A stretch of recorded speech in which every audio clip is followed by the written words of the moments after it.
that is in this edition of the World Cup, the 2023 edition. Let's see what Australia did. Well, the Aussies came out all guns blazing and scored 15 runs in the first over.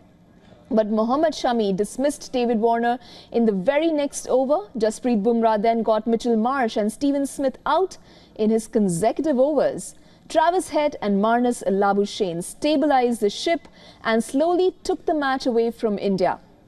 Head completed his half-century in 58 balls with 111 runs on the board in the 22nd over. The southpaw switched gears and raced away to his century in 95 balls. Head, who was the player of the match in the semi-finals, scored 137 runs off 120 balls today before being dismissed by Mohammad Siraj.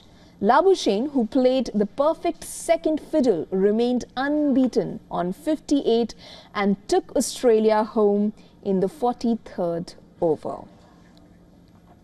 Let me now go over to Mr. Dav Watmore, the 1996 World Cup winning a coach. What a befitting, Dav, to have you here with us in the studios. It's the final one, the post-match analysis of that all-important big finale. Would you call it an upset? Well, it's certainly an upset for 1.5 billion people in this country and many more around the world too. But look, I'm pretty sure I'm safe in saying that, you know, we're all surprised Australia actually beat India tonight. It was a surprise for me. It was rather ominous, wouldn't you say? Pat Cummins somewhat sounded very confident going into this matchup when he spoke at that press conference that we would like to enjoy the silence of the Indian spectators, and sure he did that. Well, that's right. I mean, if you're going to win, you're going to do well, and the crowd will obviously be quiet. That was more of I think, a wish than anything else. But you know, they had the ability, but certainly got the rub of the green. Today was a very good toss to win, and he called correctly and decided correctly too. Do you think that was the most crucial decision taken in the match today, calling the toss correctly? Yeah, not only that, deciding to bowl first was very, very shrewd, very smart. Yep. What do you think happened there, Dav? We can attribute this loss of India's to various factors, but what were the main things that stuck out for you? Well, you know, my observation was that nearly every game that India played in this series, apart from that pitch in Lucknow when they were bowled out 230 or 239, and they won the match convincingly too against England. You know, every other surface they played on, they absolutely eclipsed the opposition. On good surfaces, they're good batsmen, and their bowling attack is really good. And I was really surprised to see this dry pitch that was very difficult to bat on early on, in the first half rather. And it was a game of two halves, and once that dew got a little bit, you know, once the dew came in, it became a lot easier to bat. But that first 10 overs was, you know, like Australia lost 3 wickets for 60 runs. So, you know, okay, they got 60, but they also lost 3 wickets and didn't lose another one until just before the end of the game. So that shows you how much it eased up during the course of the night. Dav, would you also say that one of the other contributing factors was probably India underestimating their own ability, their own strengths, and getting played into the hands of the Aussies and playing as per their weaknesses, as you pointed out early? Do you think that was a major factor, as we saw in the case of Shami coming in to bowl first up instead of Siraj? Well, that's right. I'm turning my head around and thinking, and you know, why would they do that? Well, they must have seen what I saw against when Australia played in the semi-final against South Africa, when they really struggled to get over the line facing spin bowling. Maharaj, Shamsi, Markram. And I'm sure and plus let's not forget the very first game India played against Australia in Chennai, spin. So I'm pretty sure that the Indians would have been looking forward to, you know, having their way against the opposition with spin. With spin, yeah, with the famed attack. But it just didn't work out because they lost the toss. Now, I'm also I feel confident that normally an Australian team wins the toss and bats first and then protects the total. And maybe they thought they would do similarly, but it didn't happen. It just didn't happen. So it became really, difficult. They almost beat themselves. And then I was also surprised to see the opening attack changed. Shami, who was doing so well, coming at first change, taking the new ball with Bumrah. Okay, you got a wicket, but he was expensive. And that was in contrast, stark contrast to what he's been doing in the previous 7 matches. Okay, what's really shocking there, Dav, is sure India would have wanted to capitalize on their spin perhaps, and as Rohit also suggested during the pitch report, that he would have batted first. Did he? Had he? Yes, he did. Had he got the chance to win the toss and have a choice. But having said that, would you say that the Australian spinners had it slightly easier in the first innings? By that, what I mean is that the dude did come into play towards the second half of play? Yeah, well, if he really did want to bat first, well, he's got that information wrong, clearly, on the day. So, but the Australian spinners are not as good as the Indian spinners. Clearly, they're not as good. I know Zampa's figuring right up there, and he's a good player, good bowler, and he did much better today. Took a wicket, but Maxwell and Head seriously are improving. They're okay, but nothing like the Indian spinners. So I'm a little, it was difficult to bat on, and because the Australian spinners aren't as good as the Indian ones, but they still look good. Why is that? Because it was difficult to play shots. It's the surface you play on. Till the very last game, I think there has been a bit of a fallout, so to say, while assessing the pitch and while trying to assess the toss decision. Dav, on that note, I'll have to go across to WION Sports editor Digvijay Singhdeo, who's very patiently waiting amid a sea of blue, disappointed spectators, I'm assuming. Digvijay, do tell me what you see around you, what you experience around you after that rather shocking loss that Team India faced right now. I wouldn't call it a shocking loss. I was noticing the score at 144 for 3s when the first brave Indian fans started to get up and then exit towards the stadium. And by the time I came out, with Australia still about 30 to get, it was a procession. It actually took a long time sort of coming out. Obviously very, very disappointed. Most of them came thinking India are going to win and they're going to have a great celebration. But I was just listening to Dav and you, and I went out again to that same place where I sat. Remember that Pakistan game I always say? And at that point of time, India had got 3 wickets, and that stadium was buzzing at the moment. And then that first drinks break happened. And after that, suddenly, it became easy to bat. I think Siraj came in and sort of bowled once Jadeja went off, and just came on so beautifully for Head. I got a feeling that it was Head who was going to sort of take the game away for India. They had to get him out. And at that shot, I think we need to sort of, this is when Kuldeep came on, Head was brave and he took him on and he slog swept him.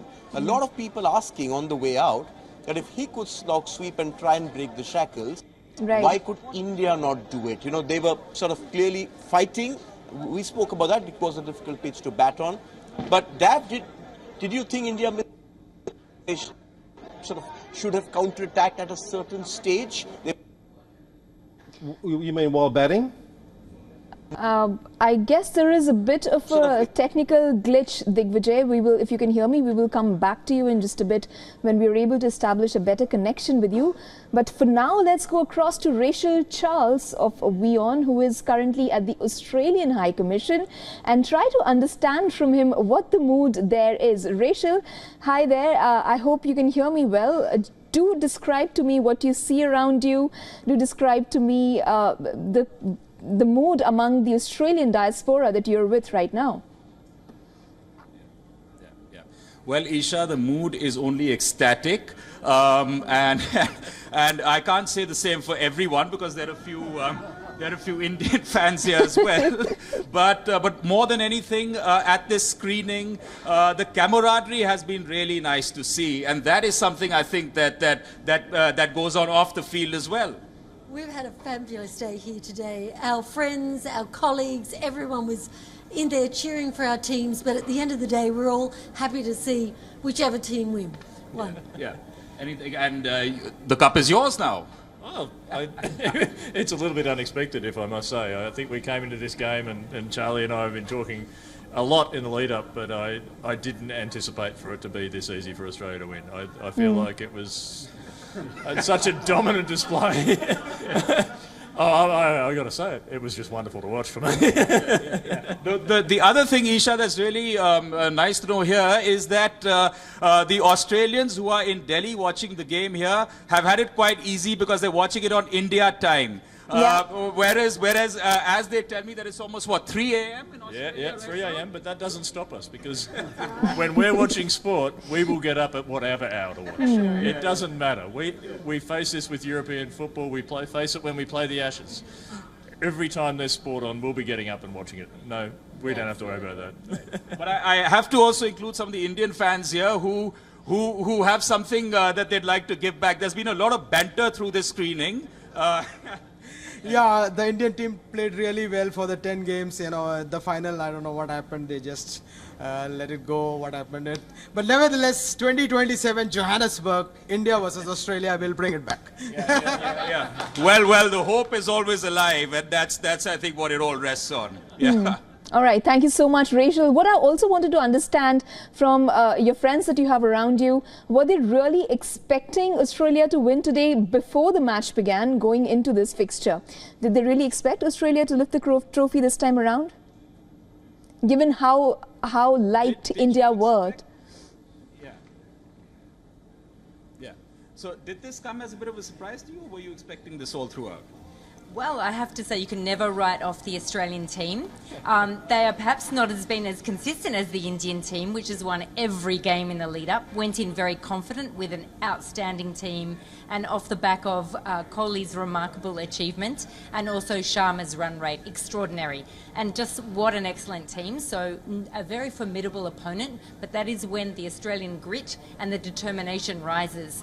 And we always thought you can't write us off. But we did not anticipate this event perhaps tonight, but what a wonderful outcome.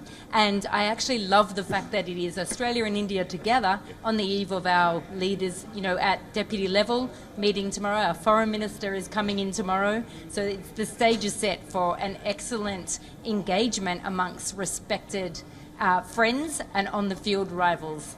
Definitely, and I think the fact that you're in Indian attire says a lot as well. Exactly. India is my alternate team, without any doubt. There you go, Isha. As long as Australia lifts the trophy. Thank you so much, Rachel, for patiently waiting for us and joining us on the broadcast. All right, Dav, perhaps even the Australian diaspora, the Australian fans were a little taken aback, a little surprised rather, because this time India went in very strong into this fixture. I agree. I mean, and most of us would say the same thing, that the team was India's. It was the game India had to lose, not to win. So sadly, it didn't work out, and a lot of people, I'm sure, would have been a little surprised to see Australia actually win the game today. But you know, there were reasons. They're a good team. There's no question about that. They've had the experience in these big matches, particularly, you know, against, you know, all odds in terms of the support. So it was not easy to keep your focus and keep your mind and you know, just wipe away the distractions and the noise and focus on your job. And they did that pretty well. Just to hair split that innings a little bit more, because we've done that through the course of the last month and a half, just to draw a comparison between the two innings first up, well, India had to face 41 dot balls in the first 10 overs. Australia, on the other hand, survived that and then turned a corner there. In the next 12 overs, there had only been 34 dot balls. What do you think happened there? Well, it was sort of a turning point, wasn't it? You know, Yeah. it became a little bit easier.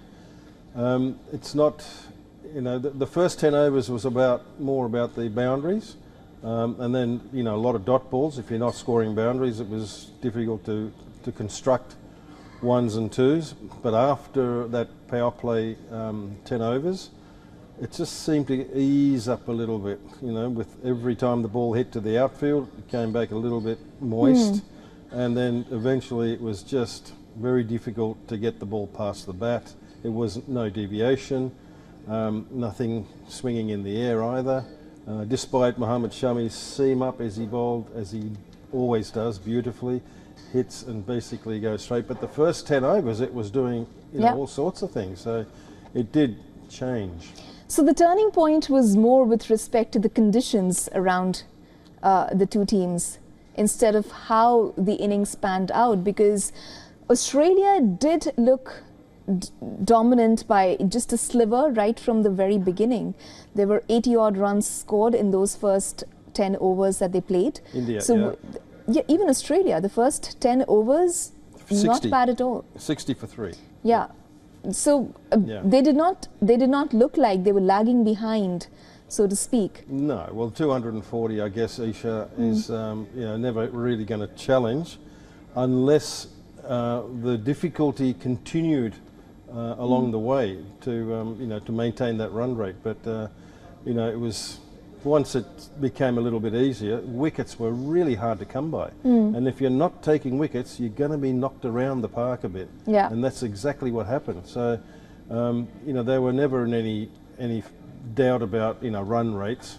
It's just a matter of not losing wickets. If you don't lose wickets, you are always going to win the game. So to summarize, would you say it was a combination of Team India playing into the hands of the Aussies, being a little fearful, not relying on their strengths as much as they should have, and perhaps the conditions, not assessing them too well? Would you say it was a combination of both, or it was one more than the other? Well, to be brutally honest, yes.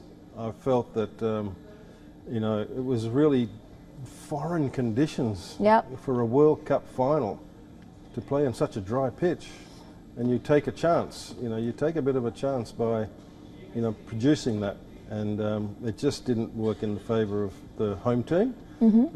But that's the way it is, you know. It was some good cricket played, not to take anything away from the players. They tried hard, you know. Virat Kohli and KL Rahul. I'm pretty sure that's what Diggy was trying to get at. Yeah. Should they have a counter attack? I think before we lost him. And my answer would have been to that was they're batting to play 40, 45 overs each. So, you know, to counter-attack, I think might have been the wrong way to go. But they were very unlucky to get out, you know, particularly Virat Kohli on playing the ball onto his stumps. And the same with KL Rahul and his dismissal. So, you know, I just think it was just a hard-fought game from a batting point of view, batting first. And 240 runs, I thought, still was competitive, but it became a lot easier around about that 15th over. Even Travis Head, let's talk about the boys who finally lifted that cup. He got the century, but it was a slow one when you look at Marnus Labuschagne as well. One would say that overall, for batting, it was a really slow pitch there. It was. I mean, and really, what their partnership was 190 something. Yeah. You know, what, nearly 200 runs. Yeah. So they just never opened the door. They shut the door on them. They kept going and kept accumulating. The odd boundary came along. In fact, I think for my records, I could be wrong, 24s compared to 13. And the sixes, India hit 3 sixes, and I think Australia hit 5. So there was a fairly sizable difference in the boundary count, and that was a reflection of it getting easier, you know. Travis Head in this particular match, 137 of 120 balls. Well, he got 62 of 48 in the semi-finals and 2 for 21. He was the player of the match in the semi-finals as well. I'm assuming he's the player of the match in the finals as well. We had to rush into this broadcast, so I don't have an update on that. But I want you to speak a little bit about this gentleman here. He comes at the back of an injury. The Australian team management really supports him, banks on him, and he does not disappoint them. Could you perhaps speak a little bit about Travis Head, Dav? You know, he's come into his own. He's had a couple of lackluster matches as well, but today, on the day when it really mattered, he showed up. In the last 2 years, I think he's developed his game really nicely. He was in the IPL a couple of years ago, but it was let go because his inability to score runs. But during the last couple of years, playing for Australia, he has definitely improved to the point where when he was injured and it was touch and go whether he would be available to play in this World Cup, I think the dates were a little against him, but they were prepared to give him that extra time to come and play at some point during this series of games. And to also keep him back in Adelaide instead of getting maybe constant treatment, maybe not so much treatment because the plaster was on his wrist, but certainly from the fitness point of view, maybe doing some supervised training. But no, they kept him back there, flew him over. As soon as the plaster cast came off, he had a couple of net sessions and then proceeds to get a beautiful 100 in Dharamshala against New Zealand. Then he went down a little bit and then again came back, got runs. 2 man of the matches, a semi-final and a final. So, obviously the selectors and the captain, coaches feel very strongly about his ability, and he really didn't disappoint, did he? And I'm very pleased for him because the odds were against him a little bit. When you're coming in cold from abroad into the team straight away, and then it was as though he never left it, Right. We have spoken about the batters. We've of course also spoken about the likes of Adam Zampa, who seemed to be off and on impressive during the course of the tournament. He still is right on the top of the wicket takers chart. But I want to now talk about Captain Pat Cummins, who, other than Imran Khan and Kapil Dev, becomes the only fast bowling captain to lift that trophy. Wow. Could you just speak a little bit about his leadership skills there today? Was there exemplary moments of that displayed today in the match? Well, he was another one, I think, that I feel anyway, that grew into that position and grew into the tournament as it went along. I do vividly recall at the start of the tournament, both Diggy, yourself and me was discussing whether or not he, as a captain, he should be playing because his performances weren't as good. He was trying really hard, but he was not in the wickets column, and the team lost the first 2 games. So as a captain, you tend to divert your attention to him, what's going on, and he was under a little bit of difficulty with the criticism coming his way, but he actually stood up to it, and slowly, he got into this tournament along with his mates and all of the other boys on the team. And began to play cohesively, good unit. They were unifying each other, and performances came. Fielding lifted after that atrocious second match against South Africa. Everything was starting to slot into place. The jigsaw puzzle pieces were beginning to fit much better, and the picture became clearer. So slowly over time, he really did improve, and it peaked today as a leader to get those wickets and to bowl magnificently. He deserves all the credit, and one of very few fast bowlers who captains a team and lifting that cup. Yeah. Okay, so that gentleman has definitely more than secured his position as the skipper of that Australian team, going forward, especially after today.